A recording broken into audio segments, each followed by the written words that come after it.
छिया भइसक्यो यो छाती अत्याचार नगर म माथि हो पिपल छायामा लाठी चार्ज नगर मेरो मायामा लाठी चार्ज नगर मेरो मायामा। भारतबाट नेपालमा रोजगारीका लागि आएका यिनी हुन् भारतीय नागरिक असलम सिद्दिकी। तर अब के गर्ने सर, कमाउनु पर्यो, बालबच्चाहरूले पाल्नु पर्यो। अब के गर्ने त, मात्र मलाई त त्यति छैन, जान पहिचान पनि छैन कि कुन ठाउँमा गएर गाउने के गर्ने। घर लिप्यो घर पोत्यो चिप्लो चिप्लो माटो, मलाई हेर किन ठिटा भइरहेछ रातो। घरमा छ चिटिक्क परेकी पियारी, त पनि कहिले काहीँ भइहाल्छ गडबडी। आफू भारतीय नागरिक भए तापनि नेपाली गीत सङ्गीत प्रतिको उनको प्रेमले साँच्चीकै हाम्रो मन छोयो र लाखौँ नेपाली दर्शकमाझ उनको क्षमतालाई प्रस्तुत गर्न मन लाग्यो।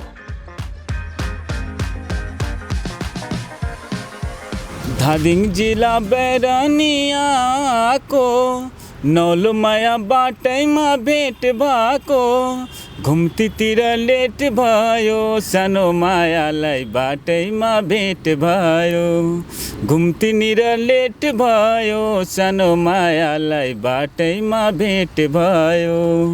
दर्शकलाई धन्यवाद भन्छु म कि उहाँहरूले सपोर्ट गर्नुहोस्, म एकचोटि त्यहाँ गएर मेरो पनि सपना पुरा होस्। दर्शकवृन्द नमस्कार, म पारस भट्टराई। म यति बेला चितवन आइपुगेको छु। चितवनमा एकजना दाईको आवाजलाई समेट्नको लागि म यो ठाउँमा आएको छु। दर्शकवृन्द, इन्डियाको बिहारबाट नेपालको चितवनमा ज्याला मजदुरी गर्न आउनुभएको एकजना दाईको स्वर साँच्चीकै मिठो लाग्यो र उहाँले आफू भारतीय मुलुकको नागरिक भए तापनि मिठो गीतहरू, नेपाली गीतहरू उहाँले मिठो गाउनुहुँदो रहेछ। कार्यक्रममा स्वागत गर्न चाहन्छु। म उहाँसँगै उहाँको नाम सोध्नेछु। दाई नमस्कार। नमस्कार दाई। हजुरको नाम चाहिँ? मेरो नाम असलम सिद्दिकी हो। म बिहारको इन्डियाको बिहारबाट म आएको बितिया जिल्ला घर पर्छ मेरो। कुन ठाउँ पर्छ तपाईँको? अलिकति आत्तिएर बोल्नुभयो हजुर। पहिलो अब हुन त अब यसरी यहाँ अन्तर्वार्ता कहिले दिनुभएको थिएन होइन? मेरो घर त्यहाँ इन्डियामा छ, बिहारमा पर्छ के, नेपालको छेउमा छ हजुर मेरो घर। म यहाँ काम गर्छु चितवनमा। कति टाइम लाग्छ तपाईँको घरसम्म पुग्नको लागि? त्यो 4 घन्टा जति लाग्छ मेरो घरमा जानको लागि। ए, धेरै टाइम त लाग्दो रहन्छ? धेरै टाइम छैन हजुर। छैन है? छैन। यसरी बुझौँ, तपाईँ चाहिँ भारतीय मुलुकको नागरिक, तपाईँ इन्डियन हुनुभयो, तपाईँ चाहिँ नेपालमा बस्नुहुन्छ, काम गर्नुहुन्छ। हजुर हजुर। कति वर्ष भयो नेपालमा काम गर्न थालेको? नेपालमा बसेको 4 वर्ष भइसक्यो। ए, 4 वर्षदेखि यतै बस्नुहुन्छ? घर जान्छु, बस्छु, घर जान्छु, त्यही हो। के चाहिँ काम गर्नु चाहिँ यहाँ चाहिँ अहिले? म कार्पेन्टर काम गर्छु चितवनमा, काठको। के काम गर्नुपर्छ? म झाल ढोका त्यो दराज सराज सबै बनाउँछु, बेडहरू, किचन है। हजुर। भने पछाडि जे होस् तपाईँ खुसी हुनुहुन्छ? म त यहाँ एकदम खुसी छु है। अनि हामीले भेट्न आयौँ, कस्तो लाग्यो तपाईँलाई? मलाई एकदम रमाइलो लाग्यो हजुर। होइन? हजुर हजुर। हाम्रो अमित दाइले चाहिँ उहाँले भन्नुभयो तपाईँको बारेमा, एकदम मिठो गीत गाउनु हुँदो रहेछ। तपाईँ पनि उहाँको घरमा झ्याल ढोकाको काम गर्न जानुभएको थियो? हजुर। म किचन तपाईँ उहाँको बनाउनु भयो, बेडहरू सबै मैले बनाएको, टिभी दराजहरू। त्यहाँबाट चाहिँ मैले थाहा पाएँ। अनि त्यसपछि तपाईँको स्वर पनि मैले बिहान आएर सुनेँ, अनि मन पऱ्यो। अनि लाखौँ दर्शकहरूलाई चाहिँ तपाईँको स्वर पुर्याउनुपर्छ, किनभने तपाईँलाई स्थान दिनुपर्छ। भोलि बिहान तपाईँको चाहना पुरा भइहाल्यो भने होइन, तपाईँको गीत रेकर्ड गर्ने पनि चाहना छ भन्नुभयो होइन? सुरुमा तपाईँले एउटा गीत सुनाउनु पऱ्यो हामीलाई। लाखौँ दर्शकले यति बेला हेर्दै हुनुहुन्छ कार्यक्रम। के गीत सुनाउनुहोस् तपाईँले? म नेपाली गीत एउटा गाइरहेको छु, छिया छिया भइसक्यो साथी। नेपाली गीत मनपर्छ बहुत? मलाई त नेपाली गीत एकदम राम्रो मनपर्छ। तपाईँ त अब राम्रोसँग नेपाली पनि क्लियर बोल्नुहुन्न, तर गीत चाहिँ तपाईँले एकदम क्लियर गाउनु हुँदो रहेछ। गीत त धेरै मलाई राम्रो लाग्छ नेपाली गीत, त्यही भएर म एउटा सुन्न मन लाग्यो मलाई एकदमै। म एक्साइटेड छु तपाईँको गीत सुन्नको लागि चाहिँ। ल। छिया छिया भइसक्यो यो छाती अत्याचार नगर म माथि। छिया छिया भइसक्यो यो छाती अत्याचार नगर म माथि हो पिपल छायामा लाठी चार्ज नगर मेरो मायामा लाठी चार्ज नगर मेरो मायामा। मलाई अचम्म लागेको कुरा के हो भने हजुर तपाईँ त भारतीय मूलको नागरिक हुनुहुन्छ, उता पनि थुप्रै राम्रो राम्रो गीतहरू हुन्छ होइन? यहाँ नेपालीहरूले पनि धेरै इन्डियन गीतहरू सुन्नुहुन्छ, हिन्दी गीतहरू सुन्नुहुन्छ। तपाईँलाई चाहिँ नेपाली गीत गाउने होइन तपाईँले मलाई आफै भन्नुभयो मलाई इन्डियन गीतहरू भन्दा बढी जस्तो नेपाली गीत गाउँछु भन्नुभयो तपाईँलाई हजुर। खास किन गाउनु मन लागेको नेपाली गीत चाहिँ मेरो आफन्तहरू सबै नेपालमा बस्छ नेपालकै हो ए आफन्तहरू मेरो आमा पनि नेपालको हो बुढी पनि नेपालको हो ए अनि तपाईँ चाहिँ इन्डियाको म इन्डियाको हो भनिस् र मलाई नेपाली राम्रो लाग्छ क्या तपाईँको आफन्तहरू तपाईँको बुढी तपाईँको आमा नेपाली हजुर हजुर त्यताबाट तपाईँको बुवाले चाहिँ आमाले लिएर जानुभयो यहाँबाट इन्डिया इन्डिया त्यहीँ बिहे भएको थियो पर्सा जिल्लामा हजुर त्यहीँ हो काम गर्दा गर्दै पनि गाउनु हुँदो रहेछ तपाईँले म त काम गर्दा गर्दै पुरै दिन गीत गाउँछु क्या है हजुर अनि जहाँ तपाईँ काम गर्न जानुहुन्छ नि हजुर त्यहाँ तपाईँले गीत गाइरहेको सुन्दाखेरि के भन्नुहुँदो रहेछ नि त भन्छ भाइ तिम्रो आवाज त मिठो छ है त्यो नेपाल एयरटेलमा जानु पर्यो मलाई हजुर म कसरी जाने मेरो त्यति पहुँच छैन म कसरी त्यहाँ जानु अब जस्तो अब तपाईँको चाहना चाहिँ के छ जस्तो गीत त गाउनु हुँदो रहेछ होइन हजुर, हजुर। अनि तपाईँले कहीँ गीत रेकर्ड गर्ने गर्छु भनेर त्यस्तो सोच आएन आयो तर अब के गर्ने सर कमाउनु पर्यो बालबच्चाहरूले पाल्नु पर्यो अब के गर्ने त मात्र मलाई त त्यति छैन जान पहिचान पनि छैन कि कुन ठाउँमा गएर गाउने के गर्ने त्यही हजुर को हुनुहुन्छ तपाईँको परिवारमा तपाईँको मेरो बालबच्चा 3टा कति छोरा छ हुनुहुन्छ? हजुर आमा हुनुहुन्छ हाम्रो श्रीमतीले हुनुहुन्छ त्यही हो आफ्नो परिवारबाट टाढा हुँदाखेरि कस्तो महसुस हुन्छ तपाईँलाई खासै महसुस हुन हजुर किनकि मेरो घर नजिक पनि छ फोनमा पनि कुराकानी हुन्छ नजिक पनि रहेछ हामी त्यति नेपालमा बस्दाखेरि केही झन्झट छैन बरु इन्डियामा गयो भने धेरै त्यो दुःख हुन्छ क्या उता धेरै टाढा पनि जानुपर्छ हजुर त्यही हो अनि तपाईँको परिवारमा पनि थाहा छ होला नि तपाईँले गीत गाउनुहुन्छ थाहा छ है? हाम्रो परिवारमा थाहा छ सबैजना गीत गाउनुहुन्छ गीत गाउन सुनाउनुहुन्छ हाम्रो छिमेकीहरूलाई सबैजना थाहा छ उतापट्टि कस्तो गीत गाउनुहुन्छ तपाईँले इन्डियातिर चाहिँ कस्तो म त इन्डियामा त हिन्दी गाना गाउँछु खोइ एउटा नेपाली त बुझ्दै बुझ्दैन एउटा सुनाउनु त इन्डियामा जस्तो बिहारमा तपाईँ बिहार हो तपाईँको घर चाहिँ होइन हजुर। बिहारमा गाइने गीत अलिकति फरक हुन्छ होइन त्यो त भोजपुरी हुन्छ भोजपुरी हुन्छ होइन तर भोजपुरी हजुर मलाई मन पर्दैन हजुर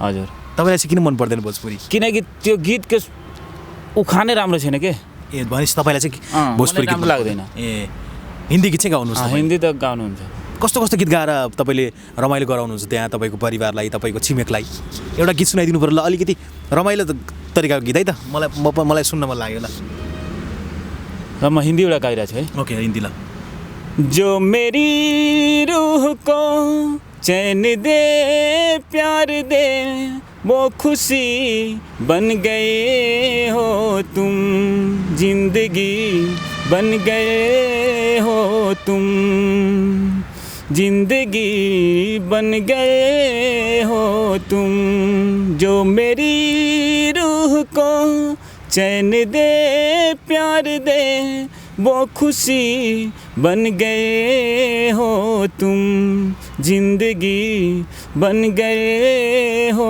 तुम है यति मिठो आवाज छ अब अहिले कति वर्षको हुनुभयो तपाईँ म 38 वर्षको भइसक्यो गीत गाउन थालेको सानैदेखि हो हजुरले म त सानैदेखि गीत गाइरहेको छु है अनि अब तपाईँको सपना त अहिलेसम्म पुरा भएको छैन गीत त तपाईँले आफै आफै भित्रभित्र गाउनुहुन्छ कसैलाई अब सामान्य होइन सीमित मान्छेलाई सुनाउनुहुन्छ हजुर हजुर अब गीत रेकर्ड गर्ने कुरा होइन अलिकति ठुलो मासमा गएर गाउने सपना त तपाईँको पुरा भएको छैन भएको छैन हजुर होइन हजुर के कारणले तपाईँले जस्तो ट्राई गर्नुभयो कि भएन मतलब अघि त भन्नुभयो तपाईँले अलिकति गरिब भएको कारणले गर्दाखेरि हजुर, त्यही रोजीरोटीको लागि काम गर्नु पर्यो भन्नुभयो त्यही भएर म कहिले काहीँ ट्राई गर्नु भएन उता इन्डियातिर गएर इन्डियन आइडलतिर यताउति कार्यक्रमतिर जाने कोसिस गर्नु भएन एकजना त त्यहाँ इन्डियाको मान्छे थियो भनिरहेको छ कि ल म चण्डीगढ लिएर जान्छु तर त्यो बेला मेरो बुवा बित्नु भएको थियो त्यही भएर म जान पाएन उता फेरि नेपालमा आइसक्यो यता त्यही हजुर है हजुर उता चाहिँ गएको भए सायद केही हुन्थ्यो कि होइन त्यस्तो बेला चाहिँ ड्याडी बित्नु भयो 10 वर्ष पहिलाको कुरा हो यो यो बेला त म